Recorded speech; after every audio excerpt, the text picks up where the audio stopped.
Short circuit হলে অথবা overload হলে আমাদের রিলে এই যে এখানে যে ইয়াটা আছে এটা ডেবে যাবে। আসসালামু আলাইকুম, আমার নাম মোহাম্মদ সাইম ইসলাম। আমি ময়মনসিংহ পলিটেকনিক ইনস্টিটিউট থেকে এখানে মাল্টিপারপাস ইঞ্জিনিয়ারিং ইন্ডাস্ট্রিয়াল অটোমেশনে ইন্ডাস্ট্রিয়াল ট্রেনিংয়ের জন্য আসছি। তো আজকে আমাদেরকে যা শেখানো হয়েছে সেটার নাম হচ্ছে সিঙ্গেল ফেজ 3 ফেজ মোটরকে 3 ফেজ ম্যাগনেটিক কন্ডাক্টরের মাধ্যমে ওভারলোড রিলের মাধ্যমে 3 ফেজ মোটরকে নিয়ন্ত্রণ করা।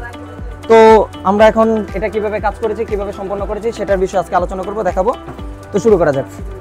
প্রথমে আমাদেরকে যেটা করতে হবে সেটা হচ্ছে গিয়ে আমরা একটা লাইন নিলাম, সিঙ্গেল ফেজ লাইন।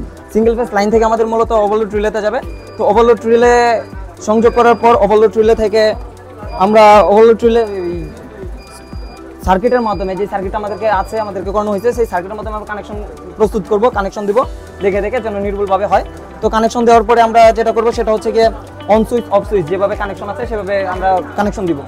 এটা বলার মতো কিছু নাই, কারণ আমরা সার্কিট দেখে দিব মূলত। তো সার্কিট দেখে দেওয়ার রিলেতে কানেকশন দেওয়ার পর রিলে থেকে ম্যাগনেটিক কন্ডাক্টরে যাবে। ম্যাগনেটিক কন্ডাক্টর থেকে আমাদের আবার 3 ফেজ লাইনে যাবে। 3 ফেজ লাইন থেকে ম্যাগনেটিক কন্ডাক্টর অন হওয়ার পরে আমাদের আবার মোটর কানেকশন করতে হবে। মোটর কানেকশন আমরা স্বাভাবিকভাবে যথানিয়মে যেভাবে আমাদের সার্কিট ডায়াগ্রাম আছে সার্কিট ডায়াগ্রামের মাধ্যমে আমরা সম্পন্ন করব। সম্পন্ন করার পর আমরা সুইচ দিব। মূলত কীভাবে কানেকশন করছে সেটা দেখাবো এখন। তো আমাদের সিঙ্গেল ফেজ যেটা সেটা আমরা কানেকশন করলাম। সিঙ্গেল ফেজ দেওয়ার পরে আমাদের যেটা ওভারলোড রিলে আছে ওভারলোড রিলে কীভাবে কাজ করে সেটা আমরা এখন দেখাবো সুইচে দিই।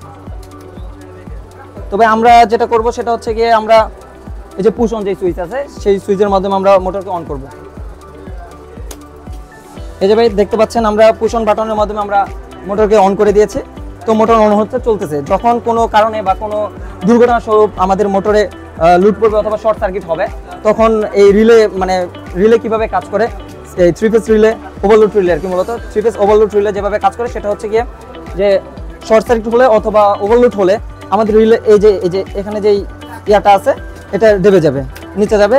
আর এখানে এই যে দেখতে পাচ্ছেন আপনারা ইন্ডিকেটর দেওয়া আছে। ইন্ডিকেটরের মাধ্যমে অথবা অ্যালার্মের মাধ্যমে সেটা আমাদেরকে বুঝিয়ে দেবে যে এখানে আমাদের শর্ট সার্কিট হয়েছে অথবা ওভারলোড হয়েছে। তো এই ক্ষেত্রে কি হয়েছে, আমাদের সাথে আমাদের মোটরের কানেকশন অফ হয়ে গেছে। অফ হওয়ার সাথে আমরা এই যে একটা শর্ট সার্কিট বা একটা ঝামেলা, যে একটা দুর্ঘটনা হওয়ার কথা ছিল সেটা এড়ানো গেছে। তো এইভাবে আমরা আজকে মাল্টিপারপাসে এই জিনিসটা শিখেছি। ইনশাল্লাহ আপনারাও চাইলে শিখতে পারেন। ধন্যবাদ।